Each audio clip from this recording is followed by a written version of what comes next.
Here we are, Real Recovery Talk. I am your host, Tom Conrad. In today's episode, we've got Benjamin B. What's happening, everyone? How you doing, Ben? I'm good. It's Friday. Friday. Home group tonight. Home group. Yeah, going to Howley's after. Are you? I don't know what I'm going to eat, but it's going to be good. Ooh, maybe I'll go. Oh, you should. Maybe. I got to take my son to gymnastics, and he's done at 7:30.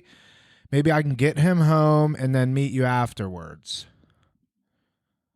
Are you going to get some nachos or something? Probably. You should make it. Don't make a mistake and not make it. Is Billy going?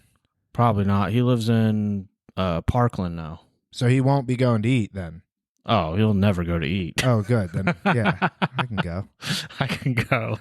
That way Billy won't see what I'm eating. Exactly. All right.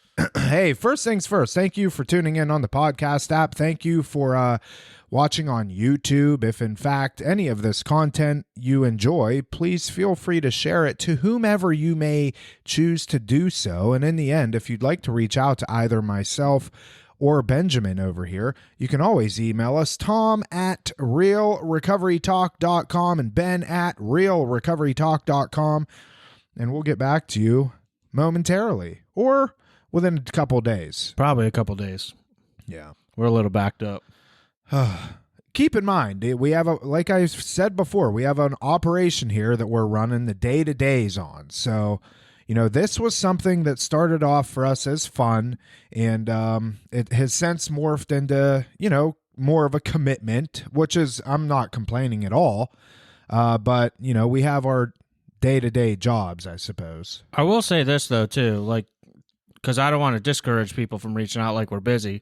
I love getting those emails and calls. I don't know, there's just so many positive ones and situations where we are able to be helpful, gives us purpose. I think it's transformed into something more than we ever expected from Tom's first episode in his underwear on his couch at home. Yeah, but you weren't there, so don't make it seem like you were there with me. I could see it in my head, though, unfortunately.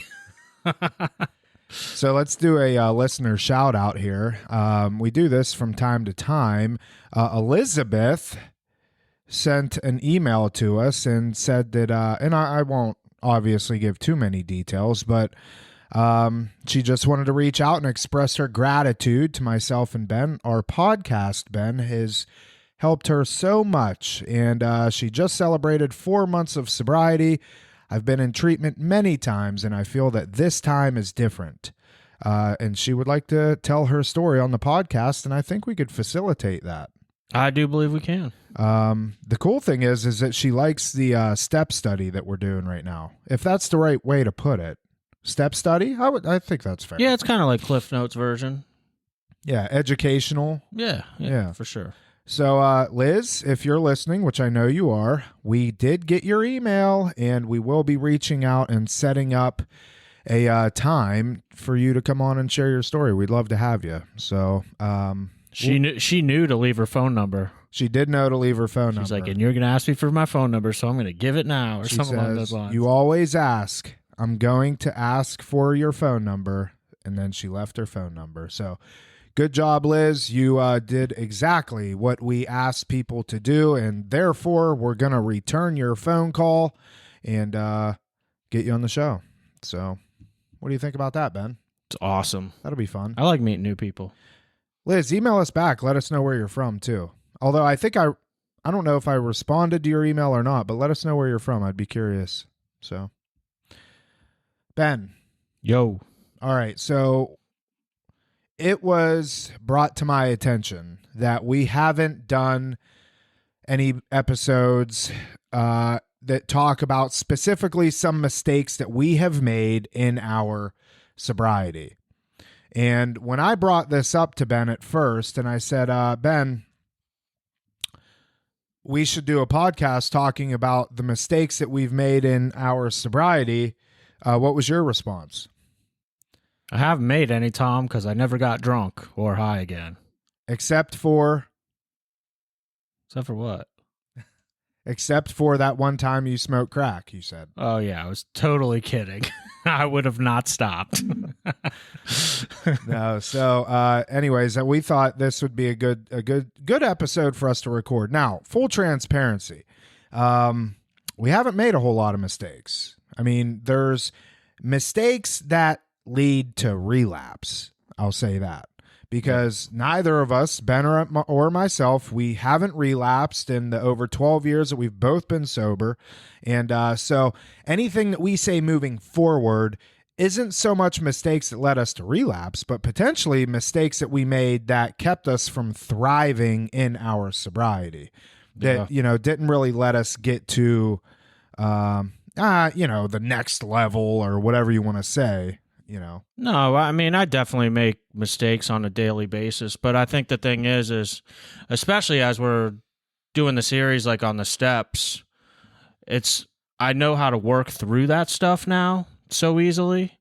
So because of a program that, like, while they are mistakes, they're a blip on the radar, if you will, when it comes to affecting my recovery, because I have the tools to quickly reverse direction or make right whatever it was that I made wrong in a quick and timely manner, if you will.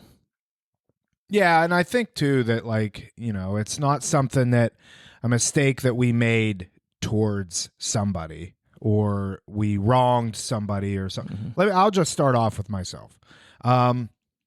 If we go back to the beginning of my sobriety, one of the first things that I would say, one of the first mistakes that I made was not branching out enough. So if I look back at the first year of my sobriety, when I entered into the treatment process was kind of cliquey. There were, you had this group of people over here that really didn't care about their sobriety, and they were just there because either the courts told them to be there, so on and so forth. You had this group of people over here that were like the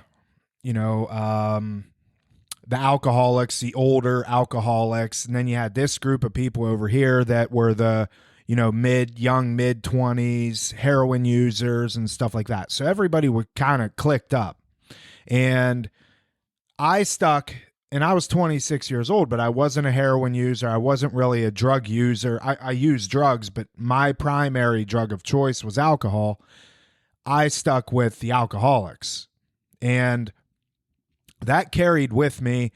And not because I didn't want anything to do with the other groups. It's just that I felt more comfortable with the alcoholics. I really did.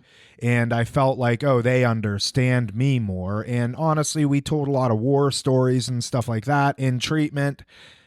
And I can't tell war stories about, I can't tell the same type of stories to heroin addicts as I could alcoholics, Makes sense. You relate on that level. Yes, very relatable. So, but that carried with me, and I kind of kept that same mentality when I got out of treatment and moved into sober living. When I moved into sober living, I'm in a house that's full of, 40 to 45 other dudes, and the same thing was kind of taking place. You had the little groups and the cliques. I always stayed away from the groups of people that didn't want anything to do with sobriety. And that I will hold true to that. Like, there's no sense in hanging out with those people because they're just gonna bring you down. But them aside, I stayed in this like bubble per se, and I had my core group of friends that, I stuck with every single day. And the reason that I think this was a mistake, and I use the term mistake loosely, but the friends that we have in early sobriety, chances are they're not going to stay our friends at some point down the road. And unfortunately, the reason is because oftentimes they relapse and they pass away from an overdose, or they move back to wherever, home was prior to them. So I put all my eggs in this basket per se, and I had this group of people, and as they left one by one, and I didn't branch out and talk to other people and build other relationships with people, by the time all these, my core group of friends were gone, I was kind of standing there alone. So you were at a sober home called House of Principles, right? Yeah. So would you say that pretty much all your sober support was clients at House of Principles? Yes, but even narrow it down more than that, it was a core group of people within the house. Yeah.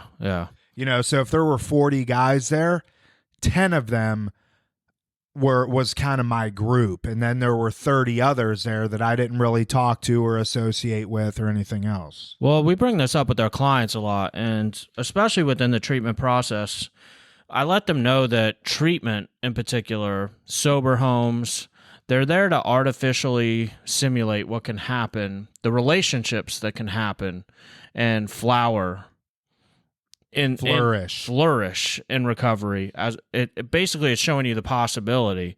But I have this talk with our clients all the time where I ask them, how many people do you have as sober supports that are solid outside of Rock, outside of our housing? Put your therapist aside, put Tom and I aside, put your roommates aside, your housemates aside. Who do you have? Because at the end of the day, like, treatment is going to end soon at some point. And the other thing that, I always point out too is and the reason I bring up your stay at House of Principles in the sober home, typically speaking, everybody has a year or less, if you will. Mm-hmm. There's rare exceptions where you got the guy that's been living in the sober house for 3 years, which is kind of strange. We had one of those. His name was Walt. Yeah. And he was an old guy. He was probably in his 70s. He actually had 16 years sober. And was living in the sober house? Yeah, but less because it wasn't so much because he needed to be there to stay sober, more because everybody loved Walt, and he didn't have any family, stuff like that. So no, I've seen those situations. He didn't live there for 16 years. I don't know when he moved in that 16 years. Yeah. But he was there when I moved in, and then he was there long after I moved out, but he had since passed away. Yeah, I've seen those situations. Yeah. But what I was getting at is, generally speaking, like, if you surround yourself with people who have 6 months, what are you going to act like? A person who has 6 months.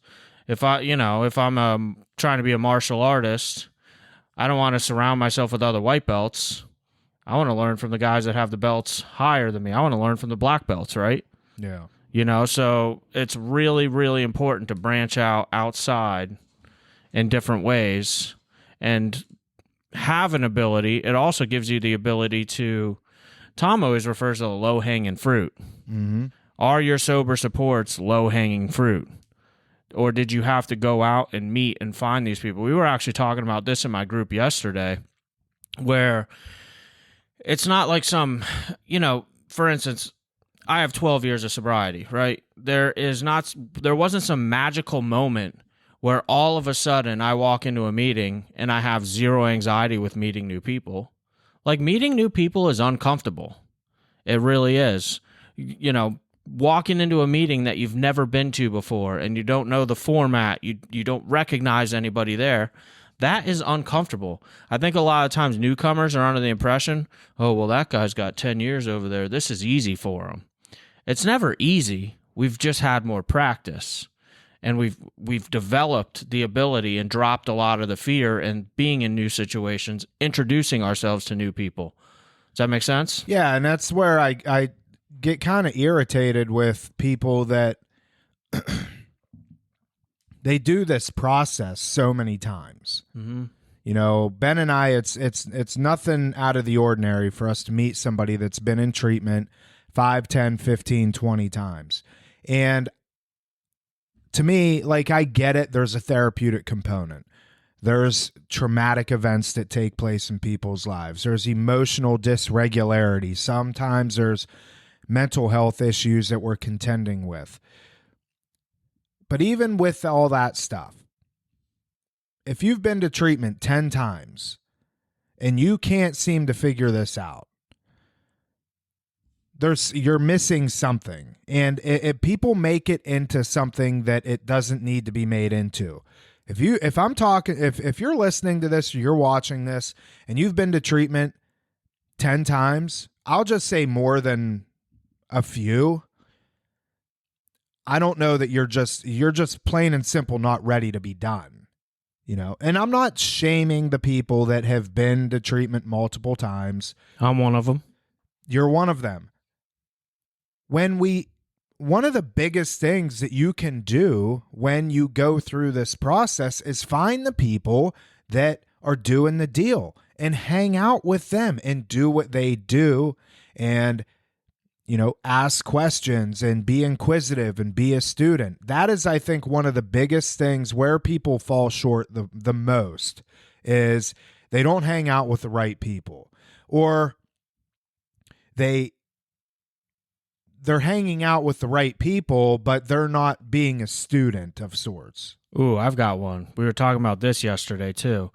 It actually came up, or actually no, this was in my Monday night group. A lot of the clients asked me on suggestions for finding a sponsor, but this goes beyond sponsorship. It goes for sober sports as well. But they were all kind of going along the lines of like, oh, I haven't found a sponsor yet because I want to find somebody who's similar to me. Yeah. I'm like, really? We hear that a lot. You want someone like you? That's not a good idea. And I kind of shared with them along the lines of, a lot of my sponsors over the years, I nothing in common other than recovery. That's where we find our commonality. And because the whole way of looking at it is like, I don't need to have another Ben in my life. I need something different. There's something that I need in addition to. Why would I want somebody sitting in front of me who's a mirror of myself? Just to kind of throw it out there. My first sponsor, love him to death as a human being and whatnot, but we were basically the same person. Grew up in the same area. Both grew up surfing. I went to elementary and middle school with his younger brother. So it was like, oh man, that's Mikey's older brother. You know what I mean? And like, he surfs and skates, and we got all this stuff in common. Grew up in the same area. Both did the same rave scene. We know all the same people locally. I realize now I needed something different than what I was. Yeah. Well, and I think that's hindsight's always 2020. Mm-hmm. So let's divert this podcast a little bit. Not only the mistakes that we have done ourselves, but mistakes that we see others have made. And I'll touch on mine if we need to bring up a new topic on mistakes. This is more something that in my very short bouts of sobriety, something I always did before going back out.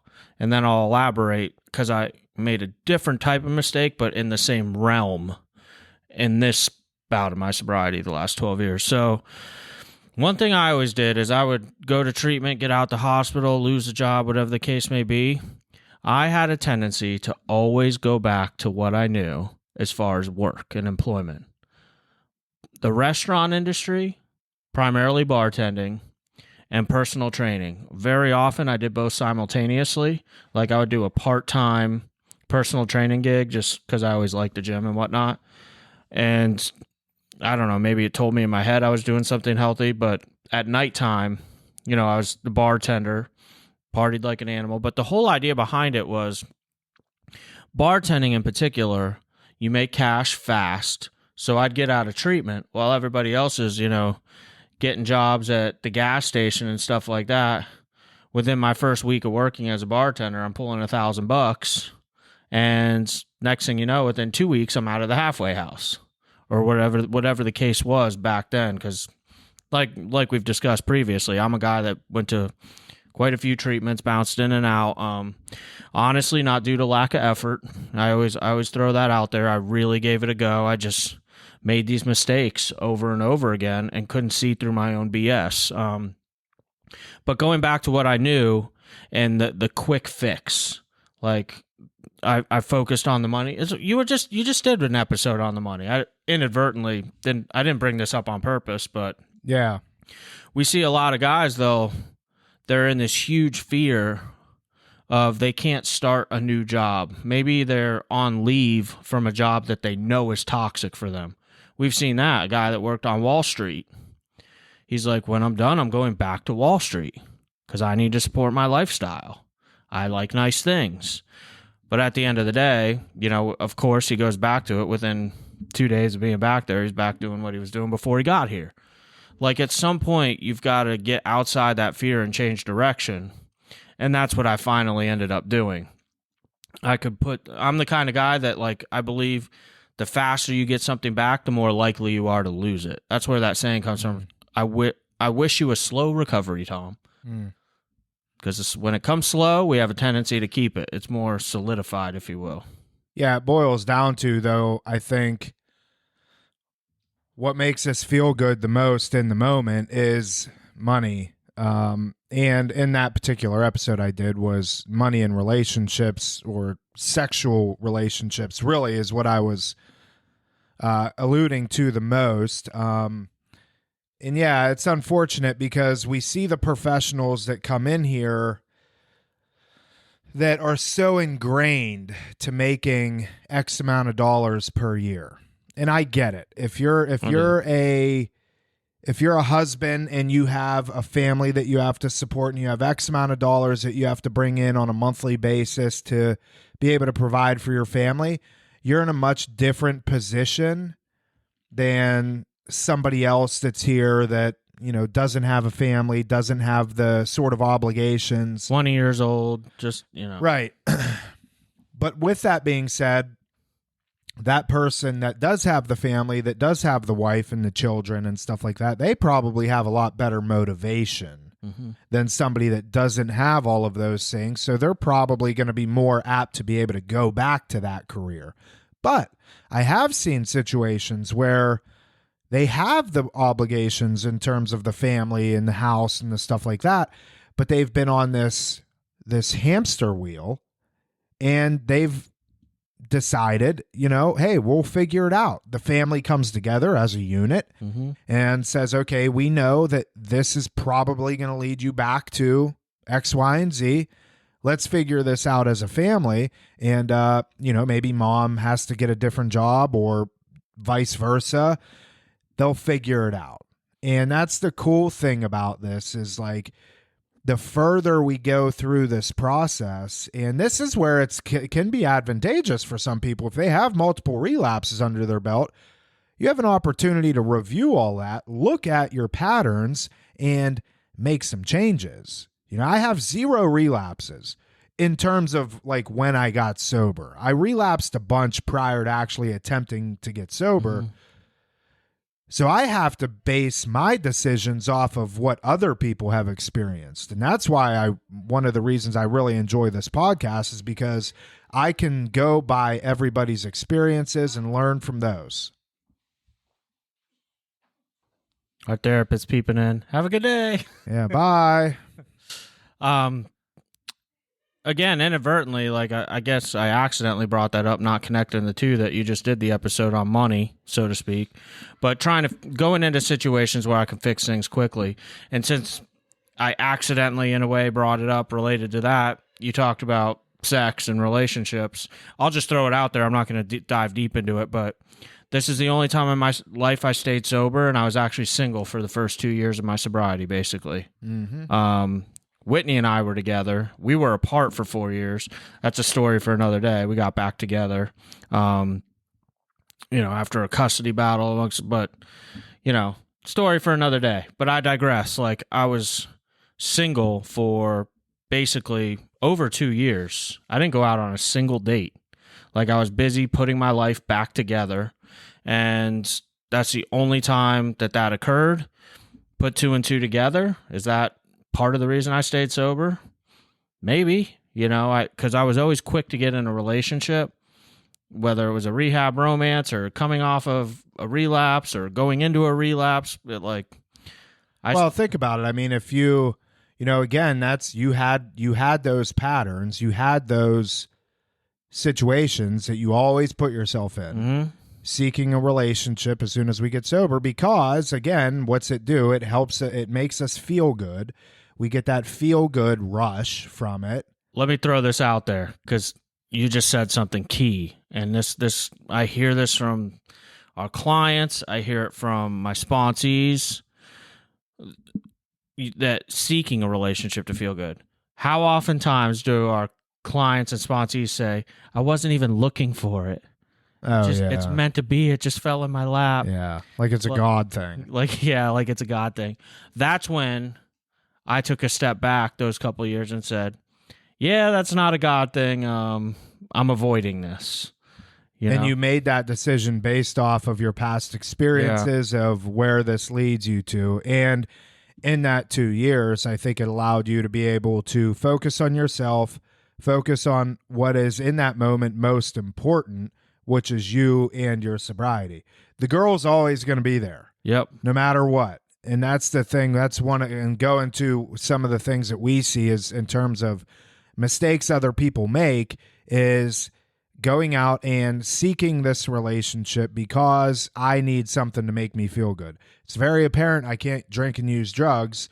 I just overdosed, whatever the case is, my liver is shutting down, so on and so forth. We have those physical consequences that, keep us away from that. But what are we filling that with? Yeah. And it's always 99% of the time is going to be something related to money or, in particular, romantic relationships. So I'll throw this out there. I don't know that I've ever shared this on the podcast before. Maybe I have. It would have been a long time ago. But my first, 4 years of sobriety or so, I lived by myself. I had this little rundown apartment in Palm Beach Gardens. And, I mean, this place was a single room efficiency. Like, dude, it was a dump. I think it was $650 a month. It was gross. But what you're talking about is I lived by myself for those years, and that was probably the most growth I ever experienced in my life. Because if I needed human interaction, Oasis Club was right down the road. I'd go to an AA meeting, and then I would go home after the meeting and go to sleep. Or I can't tell you how many times I didn't have cable or internet. I used my phone and the hotspot, but I probably watched Sons of Anarchy, the DVD set, like 10 times through. Oh my God. For literally forever, dude. But like, that's what I would do That's how old we are in our sobriety. Yeah.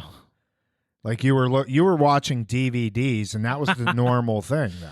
Dude, I remember, like, to pass my time, I'd run to Walmart down the road and go to Redbox. No, the big bins where you could get like the $5 ones. They still have those. They do, yeah, but they're slimming down. But who buys those? Oh, I don't know. But I digress. All right, so I also said earlier that that was a mistake I made, always running back to the money. So I finally, this time I get sober. This is my 12 and a half years I have now. I finally decided to do something different as far as work went. I did not go back to bartending, and I did not go back to the gym. So I go and I get a job with a moving company. And I don't remember exactly what I was making. I think they started me at $14 an hour. Don't forget I had Weston. Like, it was tough. It really was. Like, I knew it probably wasn't enough money, but I knew I had to do something different. And kind of like you were saying, family comes together and figures it out. I think because my parents saw that I was trying to do something different, they were willing to help me out when I needed it. In emergencies, like I was barely scraping by, and like if I needed new tires to get to work, like my dad would actually step up and help because he knew I was trying to do something different. But with that said, where the mistake comes in, so I fixed that part of it. But here I am at this moving company. You know what I had to learn how to do, Tom? Become an employee. And this goes back to, I wish you a slow recovery. I thought, and Bill W.'s story talks about, they would place me at the head of vast enterprises, and I would oversee them with the utmost assurance. Like, I was that guy that was working in the warehouse for the moving company, and I thought that I deserved to be the operations manager. I was going to tell the boss how to do his job. I was going to tell the boss when he sucked. I was going to tell the boss when he made mistakes. Like, don't get me wrong, I was a great employee. When it came to my job in particular, I literally made zero mistakes. I was responsible for the inventory. I got myself in so much trouble that they actually, with my mouth, that they actually went through. They called this lady down from Atlanta, Lynn Poppy. I'll never forget. She came down from Atlanta to like check my work because I'm pretty sure they wanted to fire me because of my mouth and my actions, but they ended up going through the entire inventory and found out I didn't make a single mistake my entire time there. Ended up not firing me. But like, point is like the way that I was acting, my behavior was bad. Like, I was always in arguments. If somebody else made a mistake that could reflect on me, I'd be in their face, pointing my finger, yelling at them. How dare you mark that wrong? Put that barcode on that one and not that one. You have 2 barcodes there. I'd lose my mind. This is when you were sober. Yeah, I was in early recovery. So, okay, let me ask you this, though. At what point did you recognize this isn't the way I should be doing this, and you made a change? So there was one weekend in particular where I had this just eye-opening experience. So, again, like I was constantly getting written up, pulled into the office, almost fired. And I will say that this company did on their end, because I'll take their inventory for a second. I was working 6 days a week. I was driving 57 miles one way to get to this job. So, like, I probably worked more than I should have, but, you know, a lot of it had to do with the commute was taking up so much time. But one Saturday was coming along. I'd been working there for just shy of 2 years, and I went to the operations manager. I'm like, hey, I really need to spend time with my son Weston tomorrow, Saturday. I was salary. I was supposed to be Monday through Friday, but they had me coming in every Saturday anyway, and I would just do it. And they locked in and took advantage and like made it as if like that was the requirement from the get-go.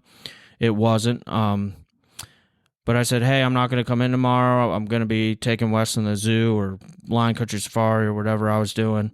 And the boss looks at me and he goes, well, I tell you what, Ben, I'll be here just for you tomorrow to open the gate on Sunday. If you can't be here Saturday, I'll be here just for you Sunday. And I remember, like, rather than doing what I normally did and mouth off back and copped an attitude back and nearly threw punches back, I sat back and I just took a deep breath and I said, you know what? So-and-so, you're the boss. I won't be here this weekend. And he goes, well, you better not be here Monday. And I said, I tell you what, I'll come in on Monday. And if on Monday you want to fire me, that's okay. And I said it very calm, very matter of fact. And I was like at peace. Like I really didn't care. I didn't want to lose the job. But I had this moment where I realized before I was trying to control everything with my argumentative, controversial mouth, right? It's a control thing. We were talking about fear the other day with the 4-step. Yeah. It's all about trying to control everything. And my motives were good because I just wanted to spend time with my kid. I walk in Monday morning. Guess what he says to me? Nothing. Good morning.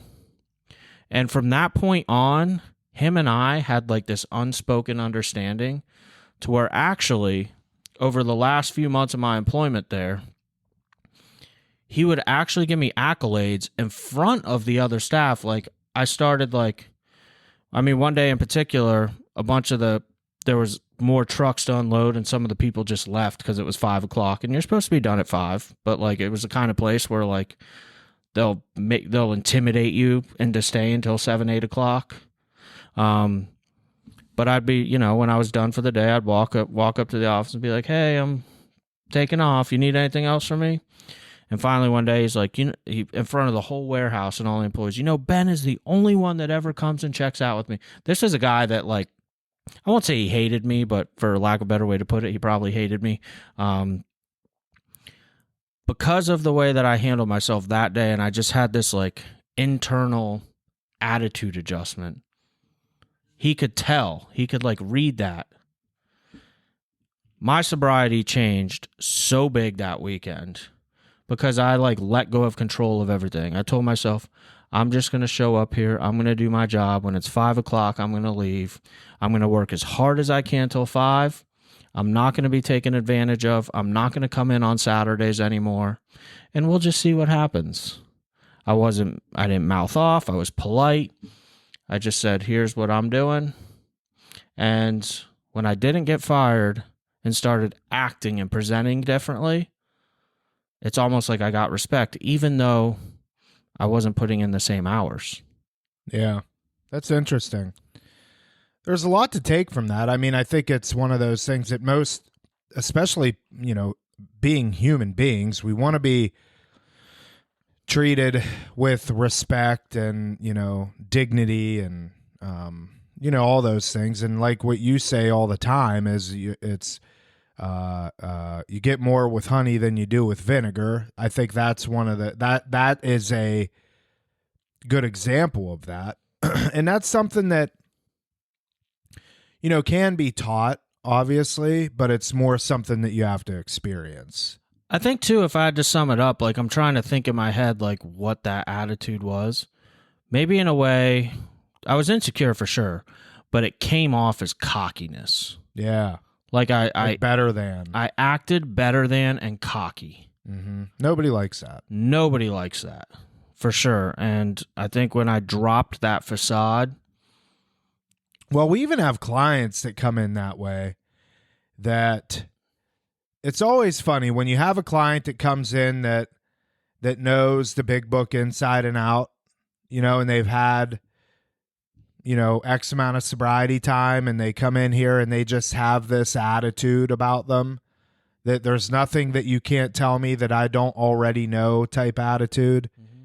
And those are the toughest people, not only to work with in general, but to want to work with. If somebody comes in with that attitude, very, kind of standoffish and, just that attitude, I'm just like, I don't even want to deal with you. And we're supposed to be the professionals here and meet them where they're at, which I get. But listen, that's what we have therapists for. They can do that. But when we have somebody come in that has had multiple years of sobriety, that does know the big book inside and out, that comes in and says, I don't know what happened, I missed something, and they're wanting to be a student again, and Brave was a good example. I was just going to say Brave. Listen back a couple podcasts, and Brave is a perfect example. Highly qualified, almost has his master's in counseling. Yeah. Had 9 years. 9 years, right? Is that what it was? Mm-hmm. Dude knows the big book front to back, but he came here ready to be a student. Yeah. That's the type of approach that we want to have. And that's like, again, that's something that you kind of comes with experience and stuff. And it's hard to really teach that. But you get more with that type of attitude. Let me ask you about this too, because I was thinking about this as I was talking about for me at least, a lot of this has revolved around early recovery employment.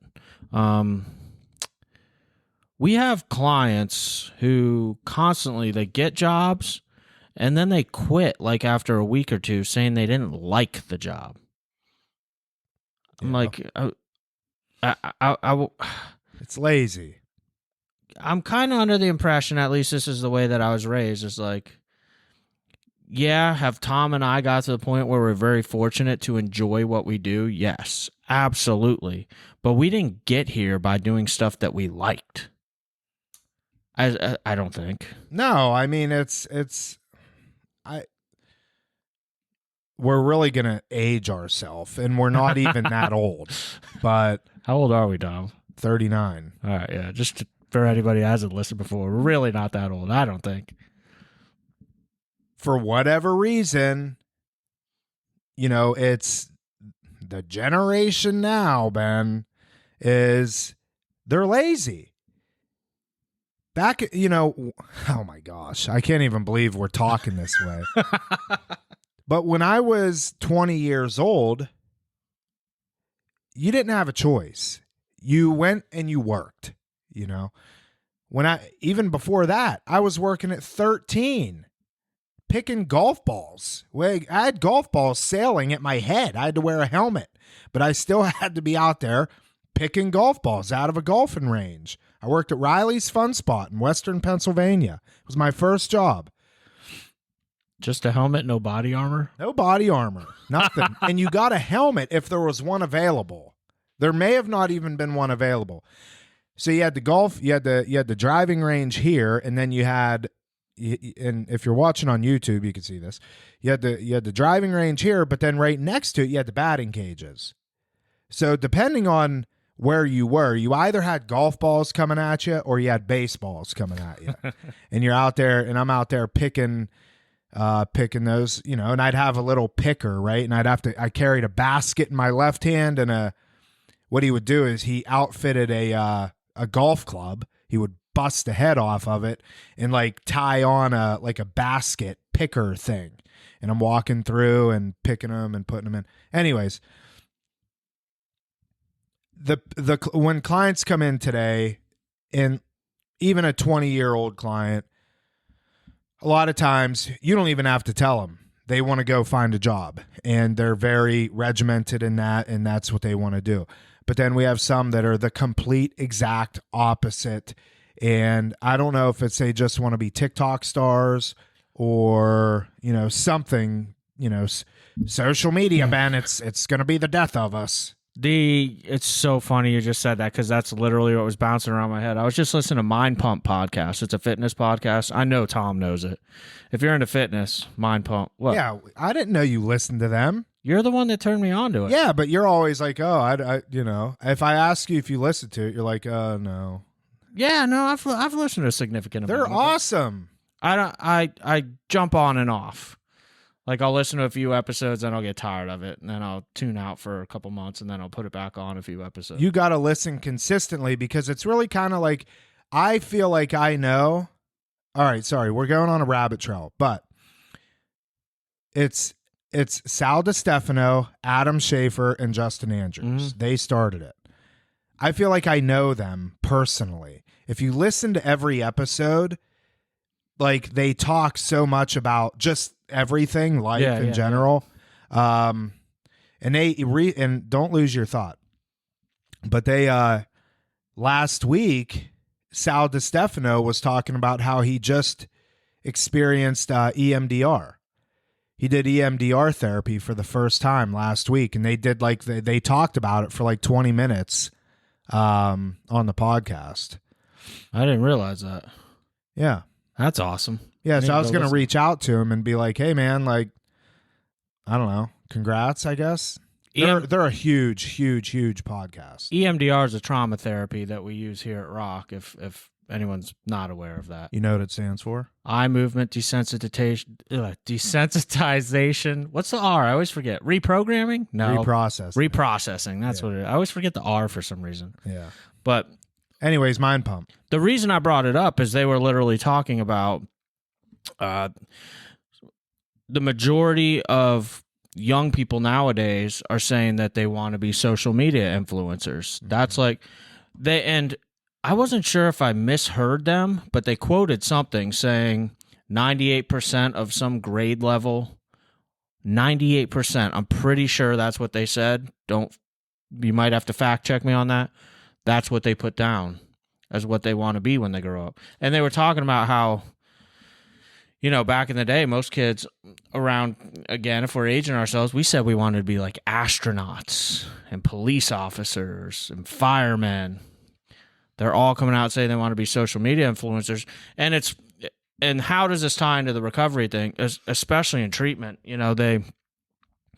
We have a ton of clients that come through here that are young.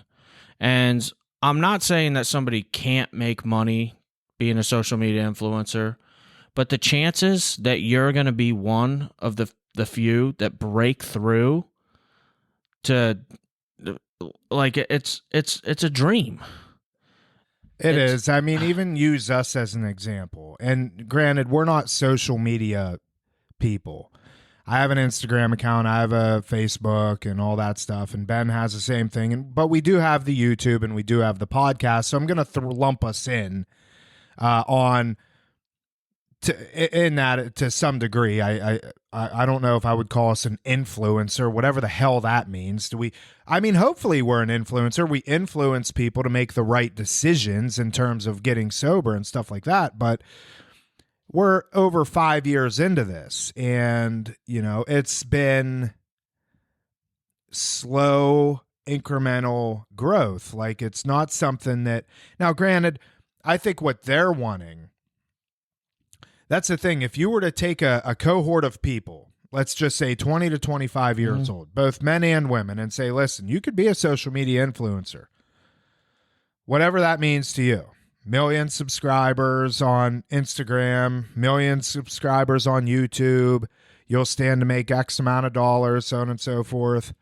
Or don't even put a dollar figure there. But it's going to take you 5 to 10 years to get there.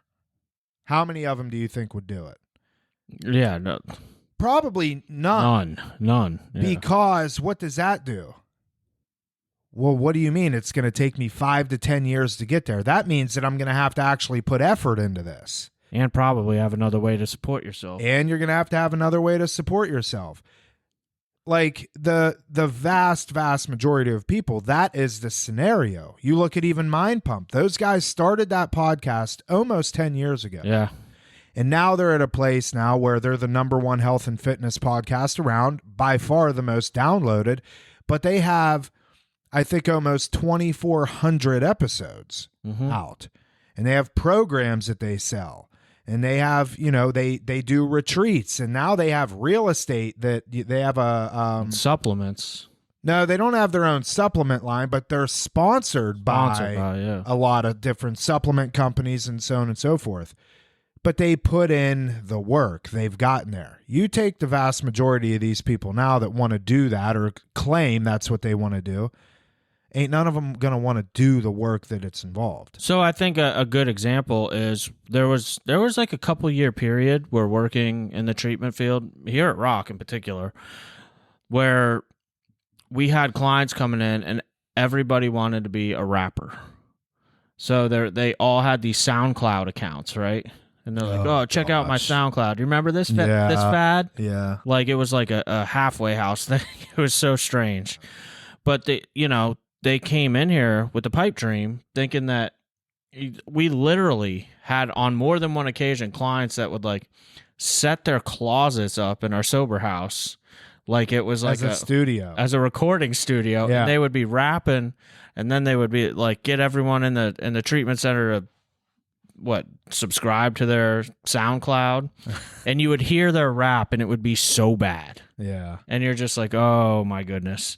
And listen, in the end, is that something that, if it's something you enjoy and something that you feel good doing it, even if it sucks, so what? Keep doing. I mean, my God, this podcast was terrible for a long time, but it gave us purpose, and so we stuck with it. But you better damn be ready to go fold T-shirts at Target simultaneously. That's exactly where I was going with this. So what ends up, because, to relate it to the recovery process, they would be so focused on this making raps out of their closet that, like, they're to the point where, hey, just FYI, Nick's going to be coming after you for your sober home rent, and you're why don't you take a break from making these raps in your closet to go to Dunkin' Donut and get a job real quick? Oh no, I can't. That wouldn't be good for my SoundCloud image. Yeah. And guess what? Now they don't even have a closet to rap in. Right. It's like, oh. So I'm not saying like, hey, if you like to rap in your closet, like, and you enjoy that, like Tom's saying, go for it. Am I ever going to be a professional bodybuilder? Probably not. But I'm doing it.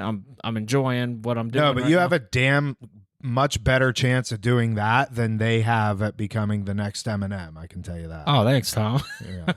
Yeah. So the last one I want to cover for the sake of time, Ben, and if you have anything more, feel free. But one of the other mistakes that I made, and again, necessarily not a mistake, but I wished I would have done more of, is branching outside of the recovery space, I suppose. So what did that mean for me at the time? I didn't do a lot. I didn't do a lot of things. I didn't really get to find things that I enjoyed. I was very kind of regimented Groundhog's Day to a sense of meetings, church, work. That was it. Meetings, church, work, do something, blah, blah, blah, blah, blah. I never really branched out and did off the wall stuff. And again, I say this with things that are conducive to sobriety, not saying, hey, maybe you guys should try going to the club and stay sober. No, that's not what I'm talking about. But like surfing, for instance, I wasn't a surfer. And I distinctly remember I wanted to try it one time, and I went with a friend of mine. And realized you had to learn how to swim first, Tom? No, I know how to swim.